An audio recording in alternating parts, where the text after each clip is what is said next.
Hello, from me and my midlife crisis hair. Yes, I am aware that this side of my head is considerably more pink than this side. It's fine, it's fine. I had a slight run-in with a colour boosting shampoo this morning, which boosted the colour a lot more than I was expecting.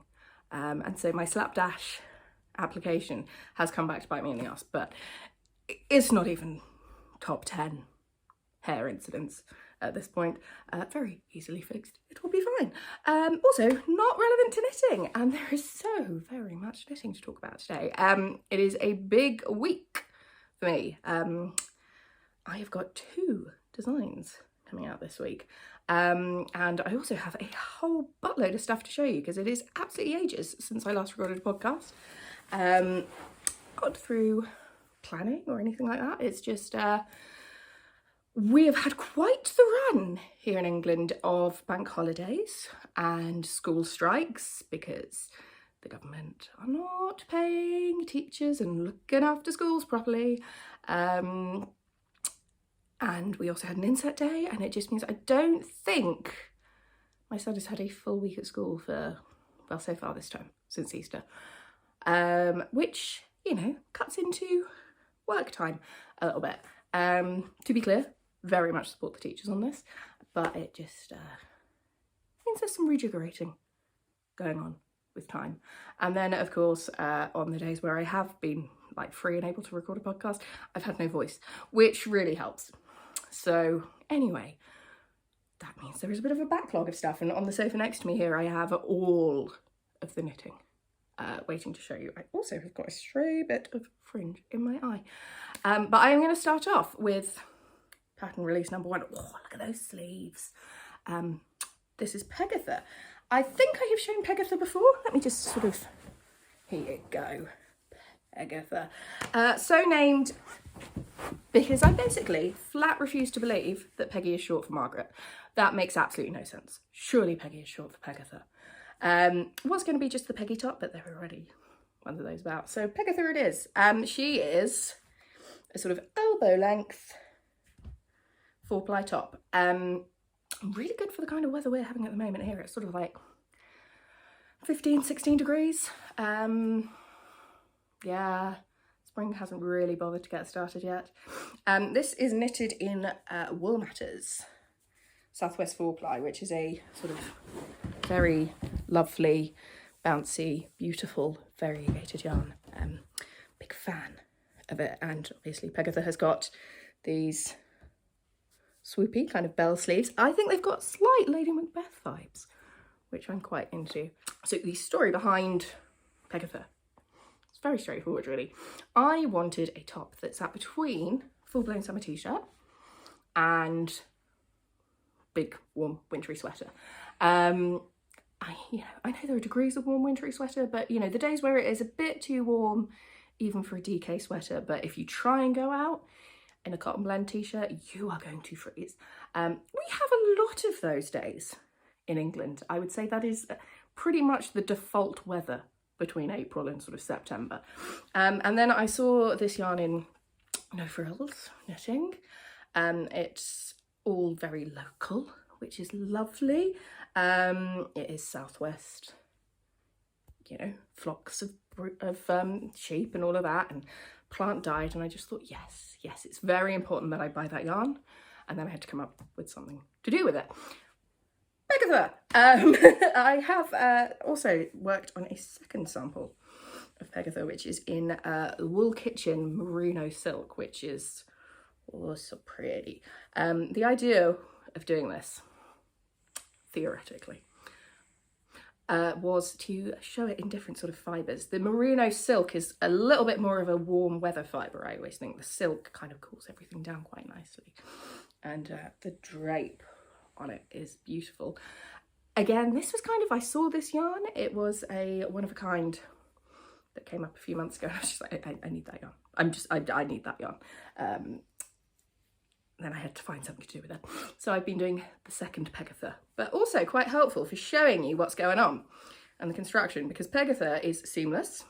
She's top down and set in sleeves, which are picked up from the armhole because here's our good mate armhole, and then worked with short rows for the sleeve cap, and then down to the elbow length bell sleeve. There are also fit options for the bust, which is very handy. You know that is a big thing with me.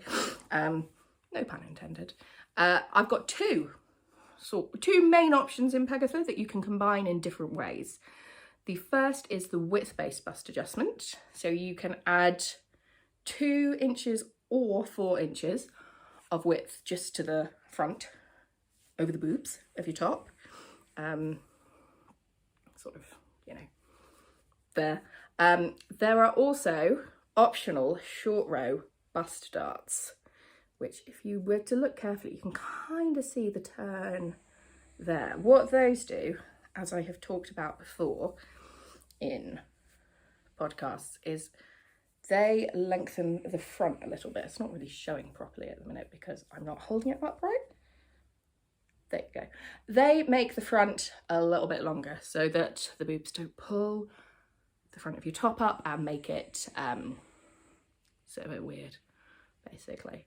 And yeah, it's written so that you can do all of those options. So you can do the width increase and the bust darts, or you can do one, or you can do the other, or you can do none whatsoever. Whatever you fancy. Anyway, the other thing that is going on with Peg is this broken rib detailing, which is kind of through it. Because I wanted to show off the pretty yarns, but also still have a bit of interest in it. So that's what you've got with the broken rib sort of at the side and all of that. I have been wearing her a lot because, default weather. But yeah, the pattern is out on Thursday of this week, which is the 11th of May. I realise that you may well be watching this at a completely other time in the future. The page is already up on Ravelry because I wanted to put it up with yarn info and all of that stuff. So link will be in the box below. Anyway, I've got so much other stuff to do today, but I do just want to finish this arm and wear this peg. So soft. So then we have pattern release number 2. What is with this bit of fringe? Which is the Summer Jimmy Jab. This is my first sample of the Summer Jimmy Jab, which is a bit crumpled and a bit, I have been wearing this on the days where it's been too warm for Pegetha. The Summer Jimmy Jab has not got a particularly exciting origin story. I have the Jimmy Jab jumper, which has been about for a year or so now, and I wanted to have a summery version. So this is the 4-ply summery version. Again, it's got all the bust options going on as Pegatha. So it's got the horizontal bust darts. It has got the options for the width adjustment, which is just in the front section of the yoke here, from a couple of rows above the colourwork, coming out sort of from about this point afterwards. So just over the bust, which makes it so comfy. So comfy. I have always had ridiculous issues with circular yokes and then bunching up and things like that. But I also just really like having a really comfy t-shirt to just chuck on. And that is what this is. So this original one was knitted with Camo Rose Organic Summer Wool. That is, I think, 70% wool, 30% cotton. And it's a really nice blend, and it's got it feels lovely to work with and wear and all of that. And then I have got the River Knits Chimera as the contrast. I have recommended in the pattern for this, even though it is a summer top, to go for a wool containing yarn if you are thinking of knitting it, just because the wool will give you a little bit more structure than a pure plant fibre would. Plant fibres tend to behave like your jeans. They will sort of stretch out and widen and lengthen, and much as with your jeans or with a straight up cotton t-shirt, after an hour of wear they're just sort of a bit that works great with some designs, but for a circular yoke, which as a construction, does not have very much in the way of structure to it. You know, it's not got seams, it's not got bind offs like this and all of that to hold it together. I prefer to have a bit of wool. So much so that I have in fact knitted a second sample, which is in a merino yuck. I think a little bit of polyamide as well. This is in fact technically a sock yarn, but I really love a sock yarn for a workhorse top because they are just indestructible, largely. I'm not a massive fan, generally speaking, of synthetic fibres, but you know, the little bit of nylon or polyamide or whatever it is in a sock yarn does go a long way. And I'd had a couple of balls of this sitting around. I think it's the Regia Merino Yak. Again, I will put the link. And I just went, that would be nice. And then I remembered that I had a skein of Spin Cycle that I bought in a sale a couple of years ago, and has just been sort of sitting on my shelf looking at me ever since and going, knit with me, knit with me. So there we go, that's what I've done here. You can kind of see this has got a little bit more structure to it. It also has this stitch marker in it because I dropped a stitch in the middle of it. I had been briefly experimenting with trying to knit continental style. It's not for me. It's not for me. I can see the advantages of it, but I am not getting any faster than my normal style, and also I drop stitches. So that's going to be darned in, and then this will be going into rotation. But I still was not done with the summer gym. And so we have on the needles at the moment, summer gym number 3, using, for the contrast, the other half of that Spin Cycle skein, because it just sort of worked out somehow that half the skein was quite light and half the skein was quite a lot darker. So I thought, that's just asking me to knit 2 tops. That's just what it wants. And so that is what I have done. This one obviously is still underway. This is with the main colour, main yarn. This is BC Garn Biobalance, which is another wool cotton mix. This has more cotton in it than the Camo Rose, 50-50 just about, I think this is.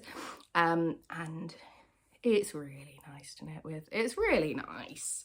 Again, it sort of has enough of the wool to give it the spring and the structure, but not so much that I'm going to be completely boiling, hopefully.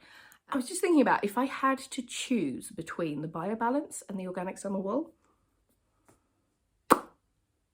I would try very hard not to. They both have really good things going for them.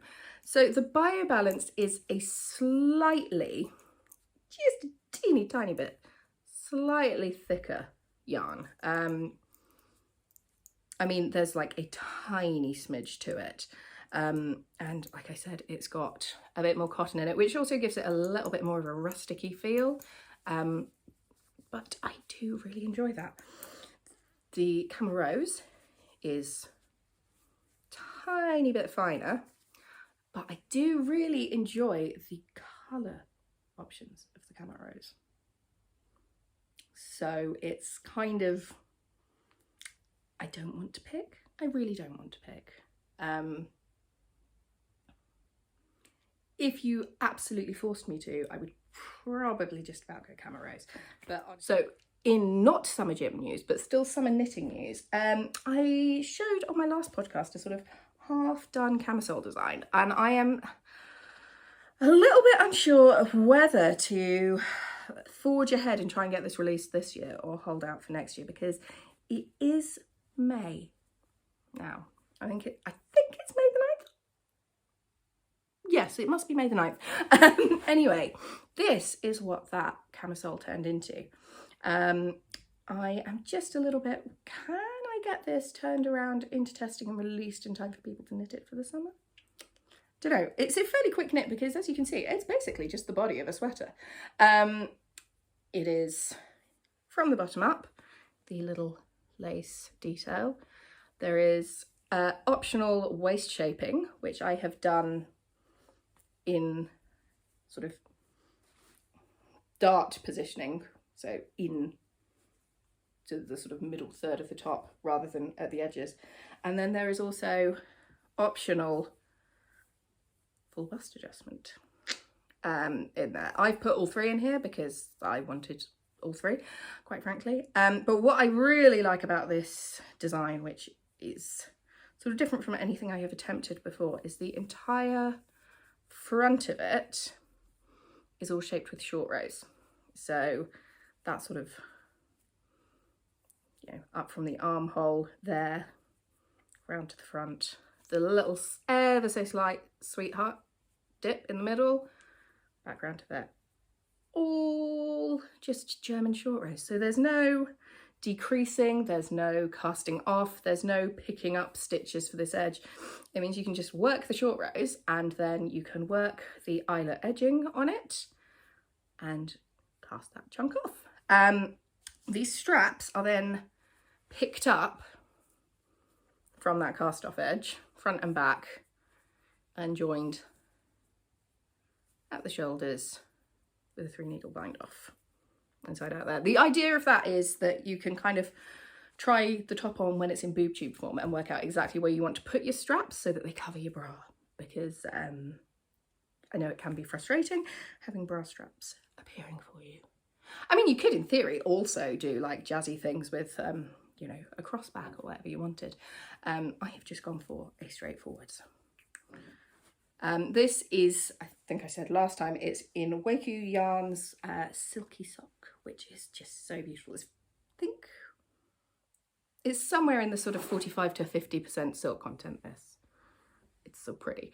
And I am planning to knit a second sample in Knitting for Olive Pure Silk as well, to see how that sort of behaves and all that, so that when the pattern does come out, I can kind of give properly tested yarn recommendations. I would say I'm about 2/3 of the way there with this. The grading's all done and things like that.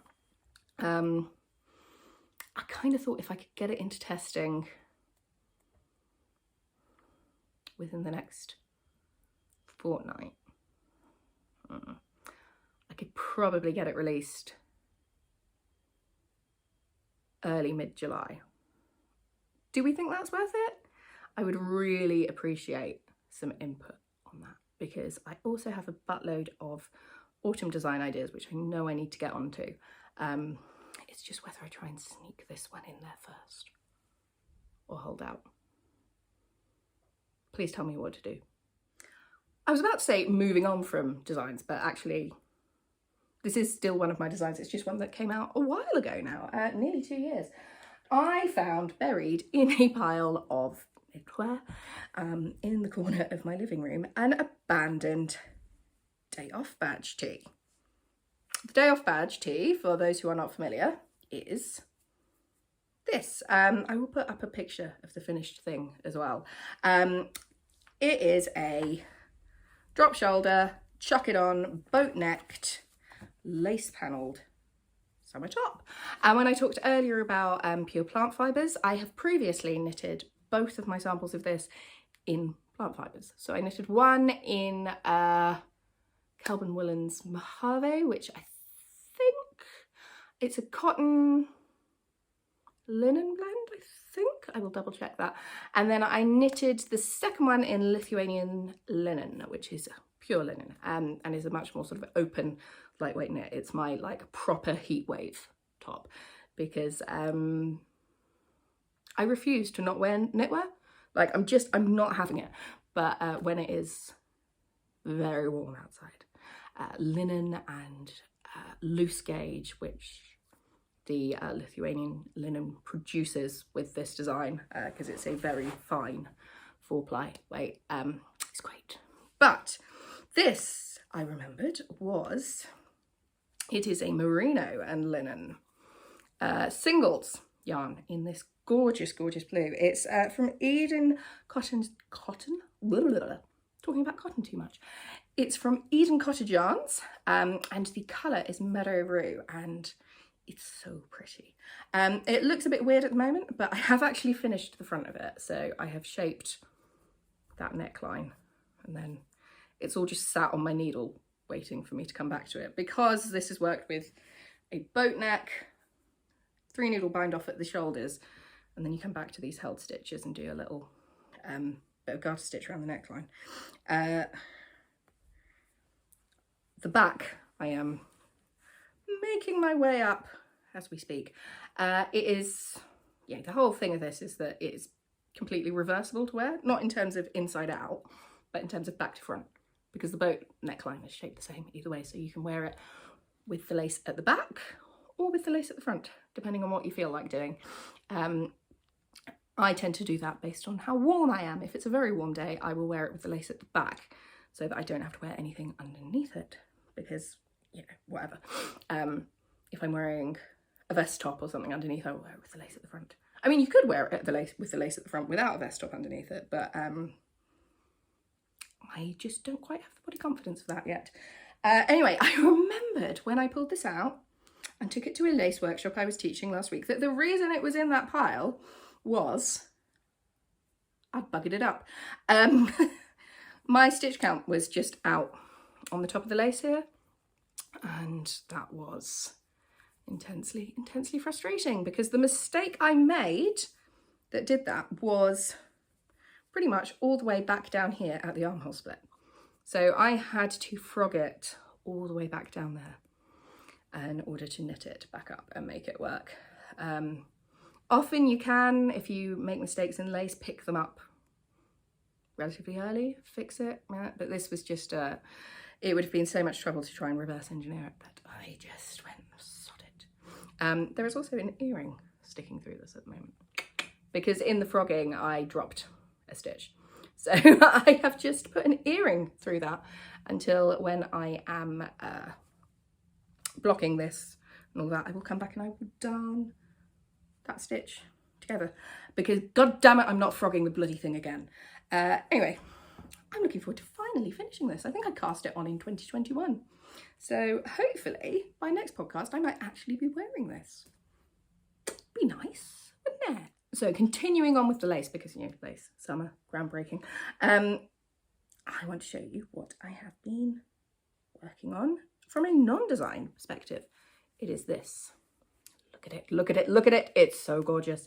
It is Bouquet from the latest issue of Making Stories magazine, which is issue 9. And it is, oh my God, it is a thing to behold. It is so beautiful. I'll hold up the actual magazine in a moment so you can get the finished, you know, what we're aiming for. This is knitted in marble from World of Wool, which is just such a nice yarn. It is a merino silk. Again, I think it's 80% merino, 20% silk. It is just a joy to knit with. Look at that stitch definition. I mean, this is obviously pre-blocking and it already looks superb. And lace normally, before you block it, looks like a cabbage. So well done, World of Wool. You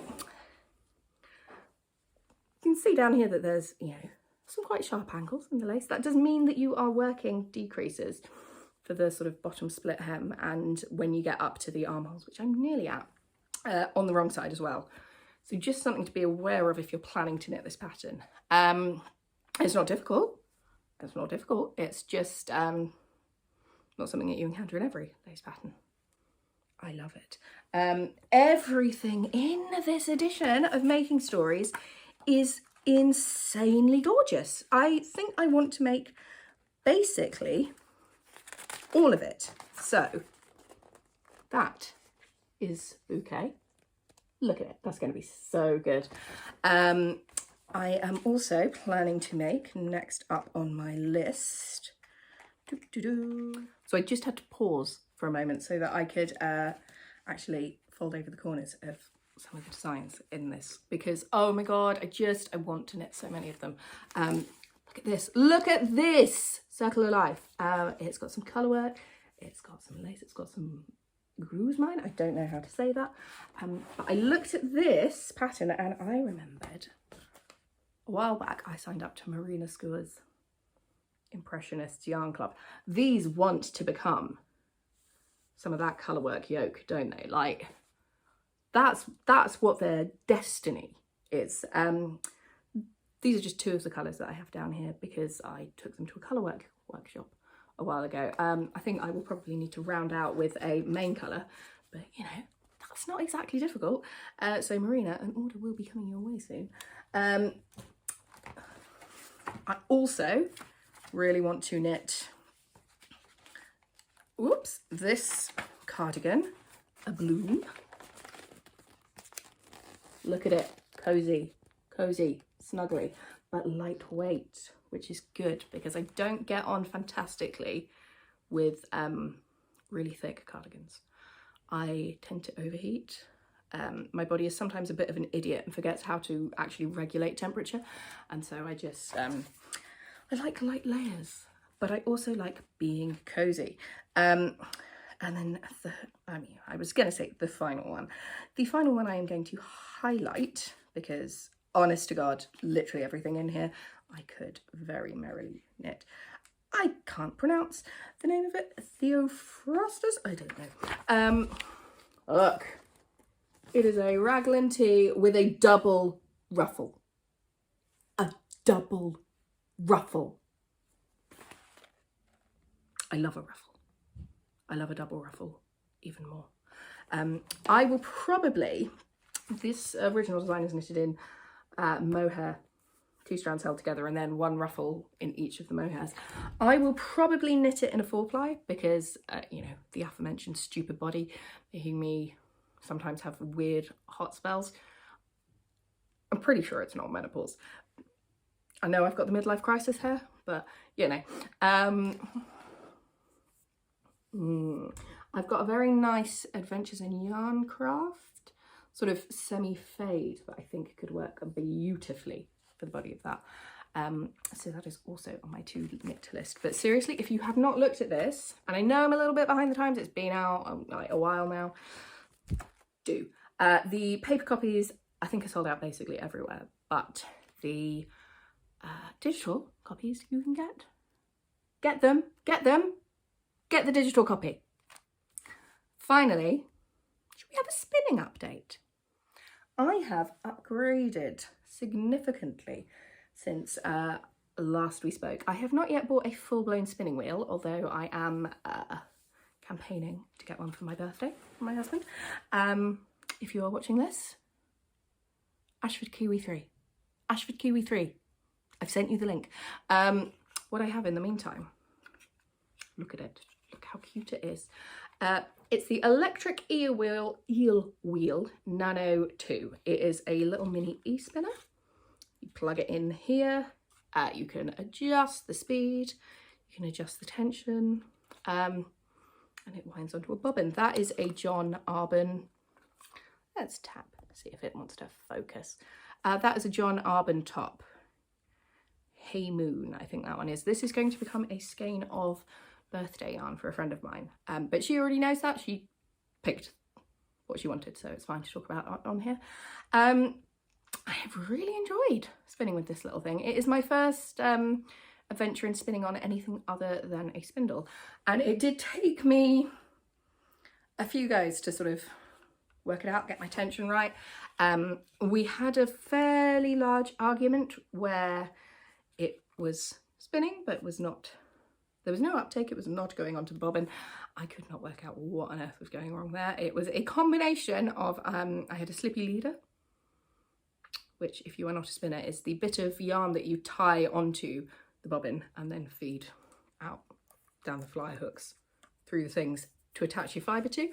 I hadn't actually tied it on properly.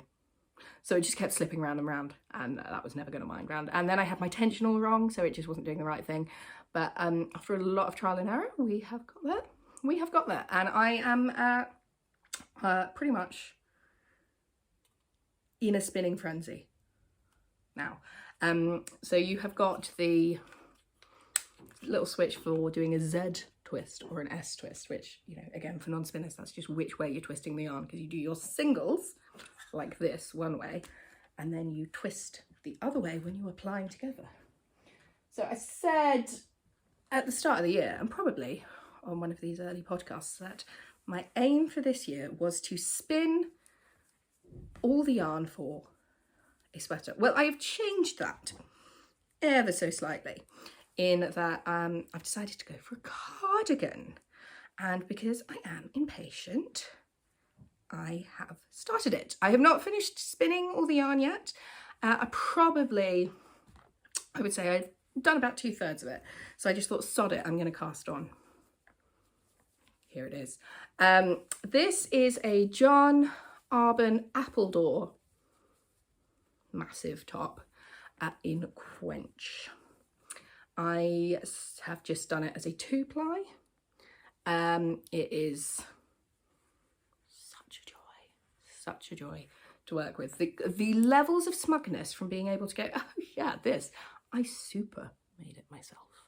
Like, I didn't just knit it, I spun the yarn. Anyway, I think my yarn tends to come out at sort of in the vicinity of a standard to slightly fat DK once I've plied it together. So I am knitting the Go Gently cardigan by Amy Sher Makes because it's got a frill on it. I love frills. And I also saw Laura at Wool in Bath knitted one a little while ago, which looked beautiful. And I just really wanted to knit one of my own. And so I am. So this pearl thing here is where the frill will be. And yeah, I am heading down towards the splitting for the armholes. You know what I mean. Splitting the sleeves, that's the word. Hopefully should get there within the next day or two. I have been trying to sort of alternate skeins in a way of putting some of my earlier ones that aren't quite so good are coming in, you know, they've gone under the ruffle. I thought that was a pretty good place to hide them. But yeah, I cannot wait for this to be done so that I can be the smuggest person in town. Because what is crafting for if not for being a bit smug? Anyway, I'm going to leave you on that note because I have got loads to do.